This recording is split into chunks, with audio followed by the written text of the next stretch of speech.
Hi students, இன்றைக்கி நம்ம 12th பாட்னியில் chapter 4 principles and process of biotechnology பாடம் 4 உயிரி தொழில்நுட்ப நெறிமுறைகளும் செயல்முறைகளும் அப்படின்ற பாடத்தில் 1 மதிப்பெண் 2 மதிப்பெண் 3 மதிப்பெண் மற்றும் 5 மதிப்பெண் வினாக்கள் முக்கியமான வினாக்களை பற்றி பார்க்க போகிறோம். ஸ்டூடெண்ட்ஸ், இப்போ நம்ம 1 மதிப்பெண் வினாக்களை பற்றி அதாவது 1 மார்க் கொஸ்டின்ஸை பார்க்கலாம். முதல் கேள்வி, restriction enzymes are not always required in genetic engineering, essential tools in genetic engineering, nucleases that cleave DNA at specific sites, D both B and C. Restriction நொதிகள் என்பது மரபு பொறியியல் எப்போதும் தேவைப்படுவதில்லை, மரபு பொறியியலில் முக்கிய கருவியாகும். நியூக்ளியஸ் டிஎன்ஏவை குறிப்பிட்ட இடத்தில் துண்டித்தல், ஆ மற்றும் இ. இப்போ இதில் எது சரியான விடை அப்படின்றத பார்ப்போம். இந்த கேட்கப்பட்ட கேள்விக்கான விடை என்ன அப்படின்னா போத் பி அண்ட் சி, அதாவது ஆ மற்றும் இ. அதாவது இது இந்த ரெஸ்ட்ரிக்ஷன் நொதியை தான் நம்ம என்ன பண்ணுறோம் அப்படின்னா ஜெனடிக் இன்ஜினியரிங்கில் மரபு பொறியியலில் அதிகமாக பயன்படுத்தக்கூடிய டூல். ஸோ மரபு பொறியியலில் பயன்படக்கூடிய கருவிகள் அப்படின்னு கேட்டாங்கன்னா கண்டிப்பாக அதில் என்ன இருக்கும் அப்படின்னா ரெஸ்ட்ரிக்ஷன் என்சைம் இருக்கும். அடுத்த வினாக்கு போகலாம். Plasmids are circular protein molecule required by tiny bacteria confer resistant to antibiotics. Plasmid என்பது வட்ட வடிவ புரத மூலக்கூறுகள், பாக்டீரியாவினால் தேவைப்படுவது, நுண்ணிய பாக்டீரியங்கள் உயிரி எதிர்ப்பொருள்களுக்கு தடுப்பை வழங்க. ஸோ முதல்ல நம்ம பிளாஸ்மிட் அப்படின்னா என்னன்றதை தெரிஞ்சுக்கணும். பிளாஸ்மிட் அப்படின்றது பாக்டீரியாவுடைய சைட்டோபிளாசத்தில் இருக்கக்கூடிய extra chromosomal DNA, double standard circular DNA. அதாவது பாக்டீரியாவுடைய பிரதான குரோமோசோம் அல்லாத கூடுதலாக காணப்படக்கூடிய ஈரிழை வட்ட வடிவ டிஎன்ஏ தான் பிளாஸ்மிட். ஸோ அப்போ பிளாஸ்மிட்ஸ் ஆர் அப்படின்னு சொல்கிற வினாவிற்கு விடையானது என்னன்றதை பார்ப்போம். முதல்ல சர்க்குலார் புரோட்டீன் மாலிகுல். முதல்ல சொன்னோம் பிளாஸ்மிட் அப்படின்றது வட்ட வடிவ புரத மூலக்கூறா அப்படின்னா இல்லை. இது என்னது ஒரு nucleic acid, double standard DNA, இரட்டை இடை டிஎன்ஏ மூலக்கூறு. ஸோ அப்போ முதல் ஆப்ஷன் கிடையாது. ரிக்வயர்டு பை பாக்டீரியா, பாக்டீரியாவினால் தேவைப்படுவது, இது பாக்டீரியாக்குள்ளே இருக்கக்கூடியது, அப்போ செகண்ட் கிடையாது. அப்போ டைனி பாக்டீரியா இல்லையா, இது பாக்டீரியாவுடைய ஒரு பார்ட்டு. அப்போ ஃபோர்த் ஆப்ஷன் என்னது கன்ஃபர் ரெசிஸ்டன்ட் டு ஆன்டிபயோட்டிக்ஸ், உயிரி எதிர்ப்பொருட்களுக்கு தடுப்பை வழங்க. நம்ம முதல்ல சொன்ன மாதிரி உயிர் எதிர்ப்பொருட்களுக்கு தடுப்பை வழங்குறதுக்காக இந்த பிளாஸ்மிட் ஆனது பாக்டீரியாக்களில் பயன்படுகிறது. அடுத்த question, Eco R one cleaves DNA at, அதாவது டிஎன்ஏவை ஈகோ ஆர்1 துண்டிக்கும் இடம். இப்போ நம்ம இதுக்கு விடை பார்க்கறதுக்கு முன்னாடி இந்த ஈகோ ஆர்1 அப்படின்னா என்னென்னு பார்ப்போம். இப்போ நான் பாக்டீரியா நம்ம சொன்னோம் இல்லையா முன்னாடி, நிறைய ரெஸ்ட்ரிக்ஷன் என்சைம்ஸ் இருக்கும்னு சொல்லிட்டு எண்டோநியூக்ளியோஸ் அப்படின்ட்டு. அப்படி கண்டுபிடிக்கப்பட்ட ஒரு வகையான ரெஸ்ட்ரிக்ஷன் நொதி தான் இந்த ஈகோ ஆர்1 அப்படின்றது. இந்த எண்டோநியூக்ளியோஸ்லாம் முதலே சொன்னோம் இல்லையா, குறிப்பிட்ட இடத்துல தான் வெட்டும், ஸ்பெசிஃபிக் சைட்ஸில் தான் வெட்டும், எதை டிஎன்ஏவையோ இல்லை ஆர்என்ஏவோ இல்லையா. அப்போ நியூக்ளிக் ஆசிடை ஸ்பெசிஃபிக் சைட்டில் வெட்டுறதுனால இதுக்கு பேர் என்ன சொல்கிறோம்னா எண்டோநியூக்ளியேஸ், அதாவது உள்ளுக்குள்ளே வெட்டுறதுனால. இப்போ இந்த கேள்வி என்னென்னா, அப்போ டிஎன்ஏல இருக்கக்கூடிய சீக்வன்ஸில் இப்போ நம்ம கொடுத்துருக்கோம் இல்லையா ஏஜிஜிஜி டிடி ஜிடிஏ இந்த மாதிரி கொடுத்துருக்கோம் இல்லையா, இதெல்லாம் என்னது நைட்ரஜன் காரங்கள், நைட்ரஜன் பேசஸ். ஸோ இப்போ அடினைன், குவானைன், தைமின், சைட்டோசின் இப்படின்னு நமக்கு டிஎன்ஏல இருக்கக்கூடிய நைட்ரஜன் பேசஸ் 4 முன்னாடியே படிச்சிருப்போம். அப்போ இந்த நைட்ரஜன் பேசஸில், இந்த நைட்ரஜன் காரங்களில் எந்த இடத்துல இந்த ஈகோ ஆர்1 அப்படின்ற எண்டோநியூக்ளியேஸ் வேலை செய்யும், அது டிஎன்ஏவை துண்டிக்கும் அப்படின்னா இப்போ 4 ஆப்ஷன் கொடுத்துருக்காங்க. எந்த ஆப்ஷனில் எந்த டிஎன்ஏ சீக்வன்ஸில் எந்த டிஎன்ஏ வரிசையில் இது துண்டிக்கும்ன்றதை நம்ம பார்ப்போம். ஸோ அப்போ என்ன விடை, ஆன்சர் என்ன, குவானைன், அடினைன், தைமின், சைட்டோசின். அடுத்த கேள்வி, which one of the following palindromic base sequence in DNA can be easily cut about the middle by some particular restriction enzymes? சில தடைக்கட்டு நொதிகளினால் டிஎன்ஏவின் பின்வரும் எந்த ஒரு முன்பின் ஒத்த தொடர்வரிசையின் மையத்தில் எளிதாக துண்டிக்கிறது. இப்போ இங்கே என்ன கேட்குறாங்க அப்படின்னு சொன்னால் பாலிண்ட்ரோமிக் சீக்வன்ஸ், இந்த டிஎன்ஏவில் நம்ம பார்த்தோம் இல்லையா, இப்போ அதே மாதிரி பாலிண்ட்ரோமிக் சீக்வன்ஸ், அதாவது முன்பின் ஒத்த வரிசை அப்படின்னா என்னன்றதை பார்ப்போம். அதாவது டிஎன்ஏ என்பது 2 இழை ஆனது இல்லையா, டபுள் ஸ்டாண்டர்ட் மாலிகுல். ஒரு இழை, அதாவது ஒரு ஸ்டாண்ட் 5' to 3' டைரக்ஷன்லையும், இன்னொரு இழை 3' to 5' டைரக்ஷன்லையும் போகும். ஸோ அப்போ ஏல பாருங்கள், ஃபஸ்ட்டில் இருக்கிற ஸ்டாண்ட் 5' to 3' டைரக்ஷன்னா அதுக்கு அடுத்து பக்கத்தில் இருக்கிறது என்னது 3' to 5' டைரக்ஷன், அந்த திசையை நோக்கி போகக்கூடியது. ஸோ ஒன்றுக்கொன்று எதிர் திசையில் செல்லக்கூடியது. அப்போ இந்த தொடர் வரிசையில் நம்ம பாலிண்ட்ரோமிக் சீக்வன்ஸ், அதாவது முன்பின் ஒத்த வரிசை, ரைட் டு லெஃப்டாக இருந்தாலும் சரி இல்லை லெஃப்ட் டு ரைட்டாக இருந்தாலும் சரி, ஒரே மாதிரியாக இருக்கணும். டிஎன்ஏ பேசஸ், நைட்ரஜன் பேசஸ் வந்து ஒரே மாதிரியாக இருக்கணும், நைட்ரஜன் காரங்களுடைய அமைவு வந்து ஒரே மாதிரியாக இருக்கணும் அப்படின்னு சொன்னால் அதான் நம்ம என்ன சொல்கிறோம், பேலிண்ட்ரோமிக் சீக்வன்ஸ்னு சொல்கிறோம், முன்பின் ஒத்த வரிசைன்னு சொல்கிறோம். அப்போ இதற்கான விடை என்னன்னு பார்ப்போம். பாருங்கள், இப்போ விடை வந்து சி, ஆப்ஷன் சி இல்லையா. இயில் என்ன இருக்குது, GAATC நம்ம முதல்ல பார்த்தோம் இல்லையா, ஈகோ R1க்கு பார்த்தோம் இல்லையா, அந்த சீக்வன்ஸ் தான் அது. என்ன சீக்வன்ஸ் அது ஒரு பேலிண்ட்ரோமிக் சீக்வன்ஸ், முன்பின் ஒத்த வரிசை. இப்போ எக்ஸாம்பிளுக்கு நம்ம பாருங்கள், மலையாளம் அப்படின்னு ஒரு வார்த்தை இருக்கு இல்லையா, இதில் பாருங்கள் ரைட்லேருந்து லெஃப்ட்டில் படித்தாலும் சரி இல்லை லெஃப்ட்லேருந்து ரைட்டில் படித்தாலும் சரி சேமாக இருக்கும். MALAYALAM. இந்த பக்கம் பாருங்கள் MALAYALAM இல்லையா. அதேமாதிரி தமிழில் பாருங்கள் விகட கவி, விகட கவி, விகட கவி. ஸோ ரைட் டு லெஃப்ட், அது வலமிருந்து இடமாகவும் சரி இல்லை இடமிருந்து வலமாகவும் சரி நீங்கள் எப்படி படித்தாலும் ஒரே மாதிரியான சீக்வன்ஸாக இருந்துச்சுன்னா அது என்னது, பேலிண்ட்ரோமிக் சீக்வன்ஸ், அதாவது முன்பின் ஒத்த வரிசை. அப்போ ஆப்ஷன் என்ன கரெக்டான ஆன்சரு, சி தான் கரெக்டான ஆன்சர். அடுத்த கேள்வி, in which technique ethidium bromide is used? Southern blotting technique, western blotting technique, polymerase chain reaction, agarose gel electrophoresis. Ethidium bromide எந்த தொழில்நுட்ப முறையில் பயன்படுத்தப்படுகிறது? சதன் ஒற்றெடுப்பு தொழில்நுட்ப முறை, வெஸ்டர்ன் ஒற்றியெடுப்பு தொழில்நுட்ப முறை, பாலிமரேஸ் சங்கிலி தொடர்வினை, அகரோஸ் இழும மின்னார் பிரிப்பு. இப்போ எத்திடியம் புரோமைடு அப்படின்னா என்னென்னு பார்ப்போம். அதை நம்ம காமனாக என்ன சொல்கிறோம் அப்படின்னு சொன்னால் ETBRன்னு சொல்கிறோம்.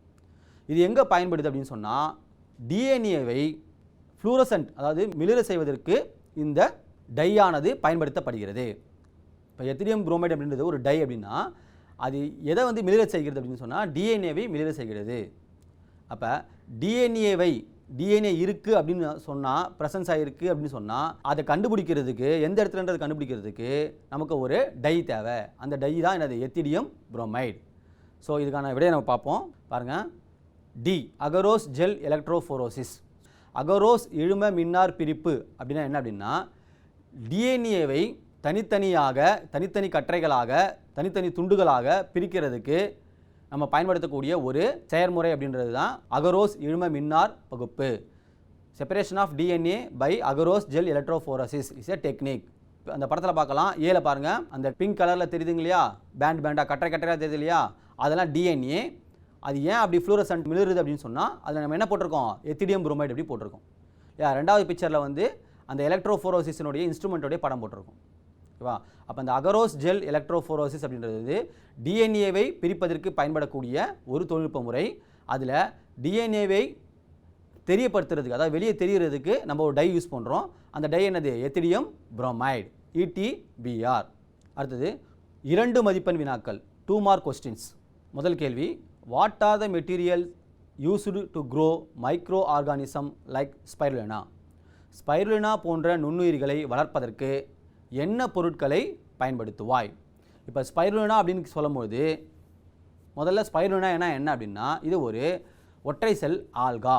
இந்த ஆல்கா எதற்கு பயன்படுத்தப்படுகிறது அப்படின்னு சொன்னால் இது நியூட்ரியன் சப்ளிமெண்ட், அது ஊட்டத்துக்கு நாம் பயன்படுத்துகிறோம். மனிதர்களாக இருந்தாலும் சரி இல்லை விலங்குகளாக இருந்தாலும் சரி ஊட்டத்துக்காக, புரதத்தினுடைய மாற்று உணவுப் பொருட்களாக, இது alternate supplement for protein. So இப்போ கேள்வி என்ன அப்படின்னா what are the materials used to grow micro organism like spirulina? இந்த ஸ்பைருலினா போன்ற நுண்ணுயிர்களை வளர்ப்பதற்கு நீ என்னென்ன பொருட்களை பயன்படுத்துவாய்? இப்போ 2 மார்க் கொஸ்டின் இல்லையா, 2 மதிப்பெண் வினாக்கள் அப்படின்றதுனால இந்த மாதிரி எளிமையான கேள்விகள் தான் கேட்பாங்க. 2 பாயிண்டில் எழுதுறது, 3 பாயிண்ட் எழுதுறது அப்படி தான் கேட்பாங்க. ஸோ அப்போ நம்ம இந்த 5 பாயிண்ட் இருக்குது அப்படின்னு சொன்னால் இந்த 5 பாயிண்டில் 2 3 நம்ம எழுதலாம். எத்தனை கேட்டிருக்காங்களோ அத்தனை எழுதலாம் கேள்வியில். ஸோ ஃபஸ்ட்டு பாருங்கள், waste water from potato processing plants. So அந்த பொட்டேட்டோலேருந்து வரக்கூடிய கழிவு நீர்கள், உருளைக்கிழங்கு பதப்படுத்தும் தொழிற்சாலையிலிருந்து வரக்கூடிய கழிவு நீர். அடுத்தது ஸ்ட்ரா, வைக்கோல், அப்புறம் மொலாசஸ், வெள்ளை சக்கப்பாகு, அனிமல் மேனூர், விலங்குகளுடைய உரம், அடுத்தது கழிவுநீர், சீவேஜ். இதையெல்லாம் நம்ம என்ன பண்ணலாம்னா பயன்படுத்தி இந்த ஸ்பைருலினா போன்ற ஒரு செல் ஆல்காக்களை நம்ம வளர்த்து எடுக்க முடியும். அதை வந்து நிறைய கல்ச்சர் பண்ணி நிறைய டன் கணக்கான ஸ்பைருலினாவை நம்ம உற்பத்தி செய்ய முடியும், ப்ரொடியூஸ் பண்ண முடியும் அப்படின்றது தான் இங்கே நம்ம தெரிஞ்சுக்க வேண்டியது. அடுத்த கேள்வி, what is bioremediation, give an example? உயிரி வழி திருத்தம் என்றால் என்ன, எடுத்துக்காட்டு தருக. இப்போ பயோரெமிடியேஷன், உயிரி வழி திருத்தம்னா என்ன அப்படின்றத நம்ம முதல்ல பார்ப்போம். இப்போ நம்ம உயிரினங்களை பயன்படுத்தி நம்ம என்னென்னமோ செய்கிறோம் இல்லையா, அதில் ஒரு வகை, அதாவது சுற்றுச்சூழலுக்கு என்வரான்மெண்ட்டுக்கு நல்லது செய்யக்கூடிய ஒரு வகை அப்படின்றது தான் இந்த பயோரெமிடியேஷன், உயிரி வழி திருத்தம். அது உயிரினங்களை பயன்படுத்தி அது பாக்டீரியாவாக இருக்கலாம், இல்லை பூஞ்சையாக இருக்கலாம், இல்லை பாசிகளாக இருக்கலாம், இல்லை வந்து தாவரங்களாக இருக்கலாம், இல்லை விலங்கினங்களாக இருக்கலாம். Bacteria, algae, plants or animals எது வேணா இருக்கலாம், ஃபங்கஸாக இருக்கலாம், எது வேணா இருக்கலாம். நம்ம உயிரினங்களை பயன்படுத்தி எப்படி நம்ம வந்து சுற்றுச்சூழலை இருக்கக்கூடிய மாசினை சரி செய்கிறோம் அப்படின்றது தான் இந்த பயோ ரெமிடியேஷன். அதாவது use of micro organism or plants to manage environmental pollution. இப்போ எக்ஸாம்பிள் ஒன்று கேட்பாங்க, கிவ் an எக்ஸாம்பிள் சொல்லி கொடுத்துருந்தாங்கன்னா ஒரு எக்ஸாம்பிள் கொடுக்கணும். எக்ஸாம்பிள் பாருங்கள், it is an approach to use to treat waste water, industrial waste and solid waste. So இந்த எடுத்துக்காட்டு என்ன சொல்கிறோம் அப்படின்னு சொன்னால், இது கழிவுநீர் தொழிற்சாலை கழிவு, அதுக்கப்புறம் திடக்கழிவுகள் போன்றவற்றை சரி செய்ய இந்த அணுகுமுறையை பயன்படுத்தப்படுகிறது. ஸோ அப்போ பயோ ரெமிடியேஷன் நம்ம என்ன பண்ணலாம் அப்படின்னா, எங்கெல்லாம் வந்து சுற்றுச்சூழலுக்கு மாசை ஏற்படுத்தக்கூடிய பொருட்கள் இருக்குதோ அந்த பொருட்களை எல்லாம் நம்ம அந்த சுற்றுச்சூழலிருந்து நீக்குவதற்கு நம்ம என்ன செய்யலாம் அப்படின்னா, இந்த உயிரினங்களை பயன்படுத்தி நம்ம அந்த வேலையை செய்யலாம். இதுதான் நம்ம இந்த கேள்வி வந்து அறிஞ்சிக்கக்கூடியது. ரைட்டு, பாருங்கள் இந்த பிக்சரில் பாருங்கள், பயோ ரெமிடியேஷன் நம்ம சொன்னோம் இல்லையா, முதல் படத்தில் பாருங்கள், அந்த ஆயில் ஸ்பில், கடலில் கொட்டின அந்த எண்ணெய்கள், அந்த எண்ணெய் கழிவுகளை எப்படி நம்ம வந்து பாக்டீரியா பயன்படுத்தி நம்ம சுத்தம் செய்கிறது அப்படின்றத இந்த படத்தில் கொடுத்துருப்போம் விளக்கமாக. அந்த ஆயில் ட்ராப்லெஸ், அந்த ஆயில் துளிகளை வந்து பாக்டீரியா எப்படி வந்து சாப்பிட்டு அதை வந்து டைஜஸ்ட் பண்ணுது அப்படின்றது தான் இந்த படத்தில் நமக்கு தெரியுது. சரிங்களா, இது ஆனந்த் மோகன் சக்கரவர்த்தி அப்படின்ற சயின்டிஸ்ட் வந்து சூடோமோனாஸ் புட்டிடா அப்படின்ற ஒரு பாக்டீரியாவை உருவாக்கினார். அந்த பாக்டீரியா வந்து இந்த ஆயில் ஸ்பெல்லில் இருக்கக்கூடிய ஹைட்ரோ கார்பன்ஸை வந்து டைஜஸ்ட் பண்ணி சிதைச்சு அழிக்கக்கூடியது, டிகிரேட் பண்ணக்கூடியது. ஸோ இதான் நம்ம பயோ ரெமிடியேஷனுக்கு ஒரு எடுத்துக்காட்டாக சொல்லலாம். அடுத்தது, draw the diagram of PBr 322 plasmid and label it. இப்போ படம் வரைகிற சம்மந்தமான கொஸ்டின் கேட்டாங்கன்னா இந்த மாதிரி கொஸ்டின்ஸ்லாம் கேட்கலாம். இப்போ நமக்கு PBr 322 பிளாஸ்மினுடைய படம் வரைந்து பாகம் குறி அப்படின்னு சொல்லியிருக்காங்க. இப்போ இந்த கேள்வியில் பார்த்தோம்னு சொன்னால் நமக்கு அந்த ஜஸ்ட் அந்த சர்க்கிள் போட போகிறோம். அதில் என்னென்ன ஜீன்ஸ்லாம் இருக்குது, இப்போ Eco R1, HIND3, BAM H1, ampicillin resistant, tetracycline resistant, ori site, rop, இதெல்லாம் இந்த மாதிரியான பார்ட்ஸை நம்ம ஞாபகம் வச்சுக்கிட்டு ஜஸ்ட்டு லேபிள் பண்ணால் போதும். இப்போ நம்ம பிளாஸ்மிட் அப்படின்னு சொல்லும் போது அது எங்கே இருக்கும் அப்படின்றதுக்காக சைடில் ஒரு பிக்சர் போட்டிருக்கேன், பக்கத்தில் பார்த்துக்குங்க. பாக்டீரியாவுடைய சைட்டோபிளாசத்தில் இருக்கக்கூடிய எக்ஸ்ட்ரா குரோமோசோம், சர்க்குலர் குரோமோசோம் தான் என்னது பிளாஸ்மிட். அதுக்காக நான் அந்த பிக்சரை போட்டிருக்கேன். நீங்கள் வரைய வேண்டியது வந்து அந்த சர்க்குலர் இருக்கு இல்லையா, அந்த பிக்சரை வரைஞ்சால் மட்டும் போதும். அடுத்த கேள்வி, write the benefits of genetically modified foods. So அப்போ மரபணு மாற்றம் செய்யப்பட்ட உணவின் நன்மைகளை எழுதுக அப்படின்னு கேட்டிருக்காங்க. இதில் சிலர்கள் வந்து அபாயங்கள் கூட கேட்பாங்க.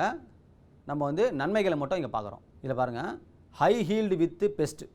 ஸோ அப்போ அதிகப்படியான விளைச்சை கொடுக்கக்கூடியது வித்தவுட் பெஸ்ட், அதாவது நோய் இல்லாமல், நோய் தொற்று இல்லாமல் அதிகப்படியான அதாவது தீங்குயிரி அற்ற அதிக விளைச்சலை கொடுக்கக்கூடியது. ரெண்டாவது, 70% ரிடக்ஷன் ஆஃப் பெஸ்டிசைட் யூசேஜ். பூச்சிக்கொல்லி பயன்பாடு 70% அளவு குறைப்பு. ஸோ இப்போ நம்ம பயன்படுத்தக்கூடிய பூச்சிக்கொல்லியினுடைய அளவு வந்து மருந்து வந்து நம்ம குறைச்சிடலாம். அடுத்தது, ரெடியூஸ் சாயில் பொல்யூஷன் ப்ராப்ளம். மண் மாசுபாடு பிரச்சனையை குறைக்கிறது. கன்சர்வ் மைக்ரோபியல் பாப்புலேஷன் இன் சாயில். மண் நுண்ணுயிரி தொகை பேணப்படுகிறது. மண்ணில் வாழக்கூடிய மைக்ரோப்ஸுடைய அளவை வந்து நம்ம மெயின்டைன் பண்ணலாம். இப்போ அதுக்காக நம்ம சில எடுத்துக்காட்டுக்காக சில படங்கள் கொடுத்துருக்கோம். கோல்டன் ரைஸ், பொன்னீர் அரிசி, பிடி காட்டன், பிடி பருத்தி, பிடி பிரிஞ்சால், பிடி கத்திரிக்காய், ஃப்ளேவர் சேவர் டொமேட்டோ, ஃப்ளேவர் சேவர் தக்காளி, இதெல்லாம் வந்து மரபு மாற்றம் செய்யப்பட்ட உணவுப் பொருட்கள், அதாவது ஜெனட்டிக்கலி மாடிஃபைடு ஃபுட்ஸ். அடுத்த கேள்வி, name the 2 types of gene transfer methods in plants. அப்போ தாவரங்களில் காணப்படக்கூடிய 2 வகையான மரபணு மாற்ற முறைகளின் பெயரினை எழுதுக. நம்ம முதலே சொன்னோம் இல்லையா, இந்த ஜீன் மாத்திரை ஜெனட்டிக்கலி மாடிஃபைடு ஃபுட்டு. அப்போ அந்த ஜெனட்டிக்கலி மாடிஃபைடு ஃபுட்டில் எப்படி வந்து தாவரங்களுடைய ஜீனோமை வந்து மாற்றமடைய செய்கிறோம் அப்படின்னு சொன்னால், நமக்கு விரும்பத்தகுந்த அதாவது டிசரபிள் ஜீன்ஸை வந்து விரும்பத்தகுந்த பண்புகளை வெளிப்படுத்தக்கூடிய ஜீன்களை வந்து நம்ம தாவரத்துக்குள்ளே செல்களுக்குள்ளே செலுத்துவதன் மூலமாக அந்த தாவரங்களுடைய ஜீனோமை மாற்றுறோம். இந்த செல்லுடைய ஜீனோமை நம்ம மாற்றுறோம்.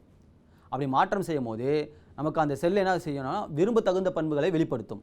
இப்போ கோல்டன் ரைஸ் சொன்னாலே, பொன்னீர் அரிசி, இப்போ பிடி காட்டன், இந்த பூச்சி எதிர்ப்பு தன்மை கொண்ட அந்த பிடி காட்டன், அந்த மாதிரி நமக்கு என்ன பண்பு வேணுமோ, என்ன கேரக்டர் வேணுமோ அந்த கேரக்டர் அந்த பிளான்ட் வந்து வெளிப்படுத்தும், அந்த தாவரம் வந்து வெளிப்படுத்தும்.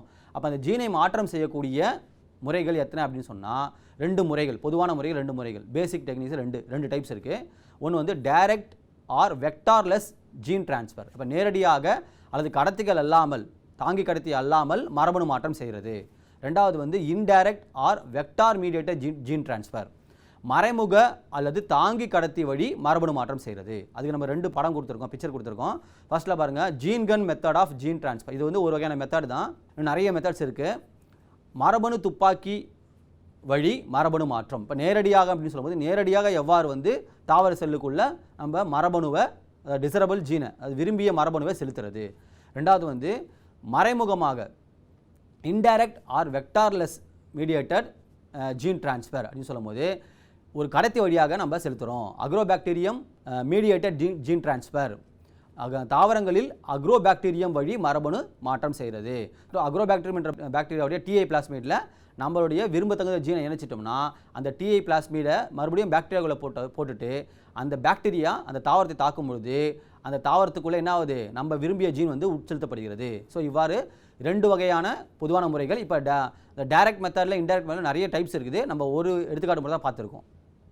அடுத்தது 3 மதிப்பெண் வினாக்கள், 3 mark questions. How to use the biotechnology in modern practices. இது வந்து லிஸ்ட் அவுட் பண்ணுறோம். நம்ம அது யூஸஸை எப்படி வந்து உயிர் தொழில்நுட்பவியலை தற்காலத்தில் எப்படி நம்ம யூஸ் பண்ண போகிறோம் அப்படின்றதுக்கு லிஸ்ட் அவுட் கொடுக்குறோம். ஃபர்ஸ்ட் பாயிண்ட் பாருங்கள், fermentation for production of acid, enzyme, alcohol, antibiotics, fine chemicals, vitamins and toxins.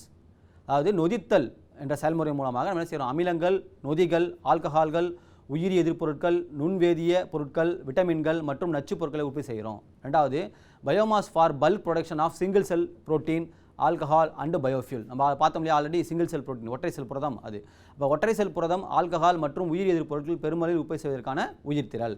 மூணாவது biofuel for production of hydrogen, alcohol, methane. So இப்போ பயோஃபியூல் ஹைட்ரஜன், ஆல்கஹால், மீத்தேன் போன்ற பயோஃபியூலை எப்படி வந்து ப்ரொடியூஸ் பண்ணுறது. The plant and animal cell culture for production of secondary metabolites, monoclonal antibodies. So அப்போ 2ஆம் நிலை வளர்ச்சிதை மாற்ற பொருட்கள் மற்றும் மோனோக்ளோனல் ஆன்டிபாடி உற்பத்திக்கு தாவரம் மற்றும் விலங்கு செல்லை வளர்க்குறோம். அதுக்கப்புறம் recombinant DNA technology for production of fine chemicals, enzymes, vaccine, growth hormones, antibiotics and interferons. So நுண் வேதிய பொருட்கள், நொதிகள், தடுப்பூசிகள், வளர்ச்சி ஹார்மோன்கள், உயிரி எதிர்ப்பொருட்கள் மற்றும் இன்டர்ஃபெரான்களின் உற்பத்தியில் கூட்டணிவு டிஎன்ஏ தொழில்நுட்பத்தை நம்ம பயன்படுத்துகிறோம். இதெல்லாம் வந்து அதனுடைய மாடர்ன் டெக்னிக்ஸ், பயோடெக்னாலஜியுடைய உயிர் தொழில்நுட்பனுடைய தற்கால பயிற்சியில் நம்ம பண்ணி மேற்கொண்டுட்டு வந்துட்டு இருக்கிறோம். இப்போ 3 மதிப்பெண் வினாக்களை கேட்டாங்கன்னா 3 பாயிண்ட் எழுதுங்க, இல்லை 5 மதிப்பெண் வினாக்களை கேட்டால் கூட 5 பாயிண்ட் நீங்கள் எழுதலாம். அடுத்தது draw the diagram of bioreactor and label the part. So அப்போ ஒரு உயிரி உலைக்கலனின் படம் வரைந்து பாகம் குறி. அப்போ உயிரி உலைக்கலன்லாம் என்ன அப்படின்னா, இப்போ நம்ம சொன்னோம் இல்லையா, அந்த ஒற்றை செல் புரதம் வளர்க்குறது, அப்புறம் அந்த நம்மளுடைய ஆர்டிஎன்ஏ தொழில்நுட்பம் மூலமாக பொருட்கள் உற்பத்தி செய்கிறது, ஆல்கஹால் உற்பத்தி செய்கிறது, மீத்தேன் உற்பத்தி செய்கிறது, அந்த கெமிக்கல்ஸ் உற்பத்தி செய்கிறது, வேக்சின் உற்பத்தி செய்கிறதுன்னு சொன்னோம் இல்லையா, அந்த உற்பத்தி செய்யக்கூடிய தளம், இந்த சைட் தான் என்னது அப்படின்னா அந்த பயோரியாக்டர். இந்த பயோரியாக்டர் வச்சு தான் நம்ம என்ன செய்ய போகிறோம், நம்ம அந்த நுண்ணுயிர்களை வளர்த்து அதனுடைய 2ஆம் நிலை வளர்ச்சிதை மாற்ற பொருட்களை நம்ம பெற போகிறோம். அதுதான் வந்து இந்த பயோரியாக்டர் நம்மளுக்கு யூஸ் ஆகுது. ஸோ அதனுடைய படத்தை வரைஞ்சி, அந்த டயக்ராமை வரைஞ்சி லேபிள் பண்ணுங்க அப்படின்னு சொன்னாங்கன்னா இந்த மாதிரி டயக்ராம் போடணும். அப்போ ஒரு சிலிண்டர் மாதிரி, ஒரு வெசல் மாதிரி ஒரு டயக்ராம் போடுறோம். அந்த அதில் பார்த்தீங்கன்னா ஒரு மோட்டர் இருக்குது, அப்புறம் நியூட்ரியன் மீடியம், அதுக்கப்புறம் பார்த்தீங்கன்னா oxygen supply, pH probe, temperature, இதெல்லாம் இருக்கும். ஸோ இந்த மாதிரியான எல்லா பார்ட்ஸும் இருக்கக்கூடிய ஒரு 4-5 பார்ட்ஸ், முக்கியமான பார்ட்ஸ் குறிச்சிட்டு நீங்கள் என்ன செய்யலாம், அந்த படத்தை சிம்பிளாக வரைஞ்சிடலாம். இப்போ அடுத்த 3 மதிப்பெண் வினா, 3 mark question. Write down the various applications of single cell protein. தனி செல் புரதத்தின் பல்வேறு விதமான பயன்பாடுகளை எழுதுக. இல்லை முதல்ல சொன்ன மாதிரி தான் 3 மார்க் கொஸ்டின்ஸில் கேட்டாங்கன்னா 3 பாயிண்ட்ஸ் எழுதலாம், இல்லை 5 மார்க்கில் கேட்டாங்கன்னா 5 பாயிண்ட்ஸ் எழுதலாம். It is used as protein supplement. இது புரதத்திற்கு மாற்றாக பயன்படுகிறது. நம்ம முதல்ல சொன்னோம் இல்லையா, சிங்கிள், ஏன்னா இதில் புரதத்தினுடைய அளவு வந்து அதிகமாக இருக்கிறதுனால நம்ம புரதத்துக்கு மாற்று உணவாக பயன்படுத்துகிறோம். It is used in cosmetics products for healthy hair and skins. அது இது ஆரோக்கியமான முடி மற்றும் தோலுக்கான அழகு பொருட்களில், அழகு சாதன பொருட்களில் அது பயன்படுத்தப்படுகிறது. It is used as the excellent source of protein for feeding cattle, birds, fish and etc. அதாவது விலங்குகளுக்கு, கால்நடைகளுக்கு, மீன்களுக்கு, பறவைகளுக்கெல்லாம் இது சிறந்த ஒரு புரதச்சத்து உணவாக பயன்படுத்தப்படுகிறது. It is used in food industry, அதாவது உணவு தொழிற்சாலைகளில் இது பயன்படுத்தப்படுகிறது. It is used industries like paper processing, leather processing as a foam stabilizer. அதாவது நுரையை வந்து நுரை நிலைநிறுத்தியாக இது தொழிற்சாலைகளிலும் காகித தொழிற்சாலைகளிலும் இது பயன்படுத்தப்படுகிறது. அடுத்து நம்ம பார்க்க போகிறது 5 மார்க் கொஸ்டின்ஸ், 5 மதிப்பெண் வினாக்கள். முதல் கேள்வி, explain the stepses involved in recombinant DNA technology. முதலே சொன்னது தான் ஆர்டிஎன்ஏ தொழில்நுட்பத்தில் இருக்கக்கூடிய படிநிலைகள். ஸோ ஃபஸ்ட்டு பாருங்கள், isolation of DNA fragment containing a gene of interest that need to be cloned. This is called an insert. Second step, generation of recombinant DNA, rDNA, molecule by insertion of the DNA fragment into a vector. Vector is a carrier molecule that can self-replicate within the host cell.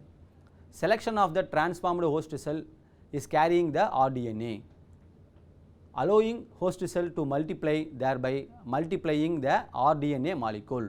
The entire process thus generates either a large amount of rDNA or a large amount of protein expressed by insert. இந்த பிக்சரில் பாருங்கள், first ஸ்டெப்பில் பாக்டீரியத்தினுடைய பிளாஸ்மிடை நம்ம தனியாக எடுக்கிறோம், separate பண்ணுறோம், desirable ஜீனை separate பண்ணுறோம், ரெண்டுத்தையும் சேம் ரெஸ்ட்ரிக்ஷன் என்சைம் போட்டு கட் பண்ணுறோம். அந்த ரெண்டு பிளாஸ்மிடையும் அந்த டிசரபிள் ஜீனையும் நம்ம டிஎன்ஏ லைகேஸ் மூலமாக ஜாயின் பண்ணி அந்த ஆர்டிஎன்ஏவை, ரீகாமினன்ட் டிஎன்ஏவை நம்ம திருப்பி மறுபடியும் என்ன பண்ணுறோம், பாக்டீரியாக்குள்ளேயே இன்சர்ட் பண்ணுறோம். இந்த பாக்டீரியாவை நம்ம க்ரோ பண்ண அலோவ் பண்ணும்போது அந்த பாக்டீரியாவோட சேர்ந்து நம்மளுடைய டிசரபிள் ஜீன் இருக்கக்கூடிய பிளாஸ்மிடும் மல்டிப்ளைஸ் ஆகும். ஸோ இப்போ அந்த டிஎன்ஏவை மல்டிப்ளை பண்ணிக்கலாம், இல்லை அந்த டிஎன்ஏலேருந்து வரக்கூடிய ப்ராடக்ட்டை நம்ம என்ன பண்ணிக்கலாம், கலெக்ட் பண்ணிக்கலாம். இதுதான் ஸ்டெப்ஸஸ் இன்வால்வ் இன் ஆர்டிஎன்ஏ டெக்னாலஜி. இப்போ மறுகூட்டறிவு டிஎன்ஏ தொழில்நுட்பத்தின் படிநிலைகளை படத்திலும் விவரி. இப்போ நகலாக்கம் செய்யப்பட வேண்டிய விரும்பத்தகுந்த மரபணுவை கொண்டுள்ள டிஎன்ஏ துண்டை தனிமைப்படுத்துதல், இதற்கு செருகி என்று பெயர். ஓம்புயிர் செல்லுக்குள்ளேயே சுயமாக பெருக்கமடையக்கூடிய தாங்கி கடத்தி எனும் ஒரு கடத்தி மூலக்கூறுடன் டிஎன்ஏ துண்டுகளை செருகுவதனால் மறு கூட்டணிவு டிஎன்ஏ மூலக்கூறு உருவாக்கப்படுகிறது. ஆர்டிஎன்ஏ மூலக்கூறை தாங்கி இருக்கும் மாற்றப்பட்ட ஓம்புயிரி செல்களை தேர்ந்தெடுத்தல் மற்றும் அவற்றை பெருக்கமடைய செய்தல், இதன் மூலம் ஆர்டிஎன்ஏ பெருக்கமடைகிறது. எனவே இந்த அனைத்து செயலினால் செருகி அதிக அளவு ஆர்டிஎன்ஏவையோ அல்லது அதன் பண்புகளையோ வெளிப்படுத்தும் அதிக அளவு புரதங்களையோ உற்பத்தி செய்யும். இப்போ இந்த படத்தில் பாருங்கள், பாக்டீரியத்தினுடைய பிளாஸ்மிடை தனியாக பிரித்து எடுக்கிறோம். அதே மாதிரி விரும்பத்தகுந்த பண்பு கொண்ட ஜீனை நம்ம எந்த சோர்ஸ்லேருந்து வேணால், தாவர செல்லாக இருக்கலாம், விலங்கு செல்லாக இருக்கலாம், இல்லை இன்னொரு பாக்டீரியா செல்லாக கூட இருக்கலாம், அதுலேருந்து நம்ம என்ன செய்யலாம், அந்த ஜீனை மட்டும் தனியாக பிரித்து எடுக்கிறோம். இந்த ரெண்டு ஜீனையும் ரெண்டு மரபணுவையும் ஒரே ரெஸ்ட்ரிக்ஷன் நொதியை, அதாவது ரெஸ்ட்ரிக்ஷன் எண்டோநியூக்ளியஸ் நொதியை பயன்படுத்தி வெட்டுறோம். ரெண்டு டிஎன்ஏ துண்டுகளையும் ஒன்றாக இணைக்கிறோம். எதை பயன்படுத்தினா டிஎன்ஏ லேகேஸ் என்ற நொதியை பயன்படுத்தி ஒன்றாக இணைச்சி நம்ம திரும்பி பாக்டீரியாக்குள்ளேயே உட்செலுத்துகிறோம். அந்த பாக்டீரியா என்ன செய்யுது அப்படின்னா இருசமப்பிளவு முறையில் பெருக்கமடையும் பொழுது நம்மளுடைய ஆர்டிஎன்ஏவும் அது மறு கூட்டணிவு டிஎன்ஏவும் சேர்ந்து பெருக்கமடைகிறது. அப்போ அதிக அளவிலான நம்ம என்ன செய்ய முடியும்னா அந்த மறு கூட்டணிவு டிஎன்ஏவை பெற முடியும். இல்லை நமக்கு ப்ராடக்ட் தான் வேணும், நம்மளுக்கு அந்த பொருள் தான் வேணும் அப்படின்னா, இரண்டாம் வளர்ச்சி மாற்றத்தின் மூலமாக கிடைக்கக்கூடிய அந்த பொருள் தான் வேணும் அப்படின்னு சொன்னால் அந்த பொருளை என்ன செய்யலாம் அப்படின்னா நம்ம உற்பத்தி செஞ்சுக்கலாம். இப்போ தனியாக எத்தனால் உற்பத்தி செய்யணும் அப்படின்னு சொன்னால் அதை பண்ணிக்கலாம், இல்லை அசிட்டிக் ஆசிட் பண்ணால் பண்ணிக்கலாம், சிட்ரிக் ஆசிட் வேணால் பண்ணிக்கலாம், இல்லை ஏதாவது ஒரு உயிர் எதிர்ப்பு ஆன்டிபயோட்டிக்ஸ் வேணாலும் பண்ணிக்கலாம். இந்த மாதிரி நமக்கு என்ன தேவையோ அந்த பாக்டீரியா அதை இயல்பாக உற்பத்தி செய்யவில்லை என்றாலும் அந்த பாக்டீரியாத்துக்குள்ள நம்மளுடைய மரபணுவை, அந்த பொருளை உற்பத்தி செய்யக்கூடிய மரபணுவை சேர்ப்பதன் மூலமாக அந்த பாக்டீரியா அந்த பொருளை உற்பத்தி செய்கிறத நம்மளால் என்ன செய்ய முடியும், செயற்கையாக தூண்ட முடியும். இதுதான் ஆர்டிஎன்ஏ தொழில்நுட்பத்தில் உள்ள படிநிலைகள். இது முக்கியமான வினா 5 மார்க் கொஸ்டின்ஸில் அடிக்கடி கேட்குறாங்க. அடுத்த கொஸ்டின், ஹவு டு த பிடி cotton plant resist best, explain it. அது பிடி காட்டன் அப்படின்றது நம்ம முதல்ல பார்த்தோம், ஜிஎம் ஃபுட்டில் மரபணு மாற்றப்பட்ட தாவரங்களை பார்த்தோம். இப்போ BT cotton is a genetically modified plant which produce and insecticide activity to bollworm. Bollworm சொல்லக்கூடிய அந்த பூச்சிகளுக்கு எதிரான பூச்சி எதிர்ப்பு தன்மையை மிக்கக்கூடியது. Strains of the bacterium Bacillus thuringiensis produces over 200 different BT toxins, each harmful to different insects. So most BT toxins are insecticidal to the larvae of moth and butterflies, beetle, cotton bollworms and gadflies, but are harmless to other form of life. The gene are encoded for toxic crystals in the Cry group of endotoxin. When insects attack and eat the cotton plant, the Cry toxin are dissolved in the insect stomach.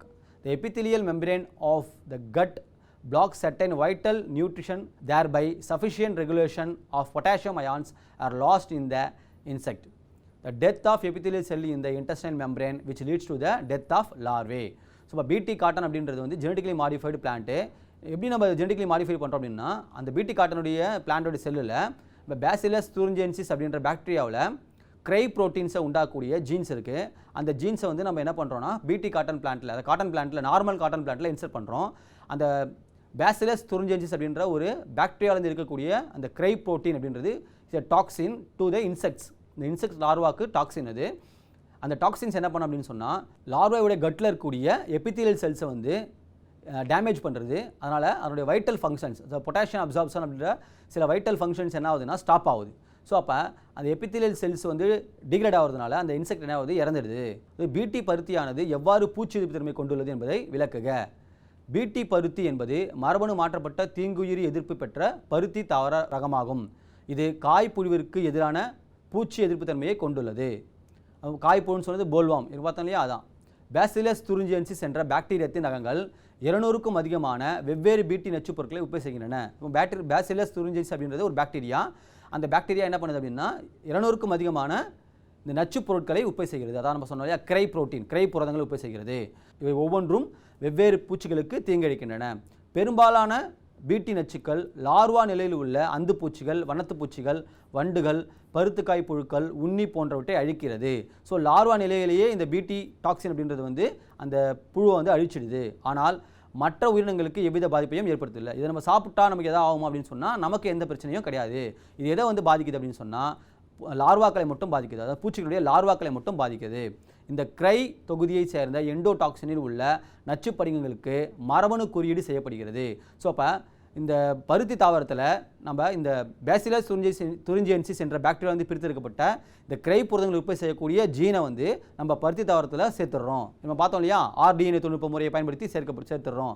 அடுத்தது அந்த மரபணு மாற்றம், மறைமுக மரபணு மாற்றம் முறையை பயன்படுத்தி direct gene transfer மெத்தடை பயன்படுத்தி நம்ம என்ன செய்கிறோம், மாற்றிடுறோம். ஸோ பருத்தி தாவரத்தை தாக்கி அந்த பூச்சி உண்ணும்போது அதில் வயிற்றில் இருக்கக்கூடிய குடலின் எபித்தீலியல் சவ்வுகள் சேதமடைந்து அதனுடைய பொட்டாசியம் அயனிகளை உள்ளெடுக்கக்கூடிய நிகழ்வானது பாதிக்கப்படுகிறது. ஸோ அப்போ இதனால் பூச்சி என்ன செய்யுது அப்படின்னா சீக்கிரமாக இறந்துடுது. அதாவது சாப்பிட்ட சாப்பாடு செரிக்க முடியாமலையும் அவருடைய எபித்தீலியல் செல்லில் வந்து சில பிரச்சனைகள் ஏற்பட்டும் அந்த பூச்சி என்ன செய்யுது, இறந்து விடுகிறது. ஓகே ஸ்டூடெண்ட்ஸ், இது வரைக்கும் நம்ம பயோடெக்னாலஜி உயிர் தொழில்நுட்பங்கள் என்ற பாடத்திலிருந்து முக்கியமான 1 மதிப்பெண், 2 மதிப்பெண், 3 மதிப்பெண் மற்றும் 5 மதிப்பெண் வினாக்களை பற்றி டீட்டெயிலாக பார்த்தோம். அடுத்த வகுப்பில் அடுத்த பாடத்தில் இருக்கக்கூடிய முக்கியமான வினாக்களை பற்றி நம்ம பார்க்கலாம். தேங்க்யூ.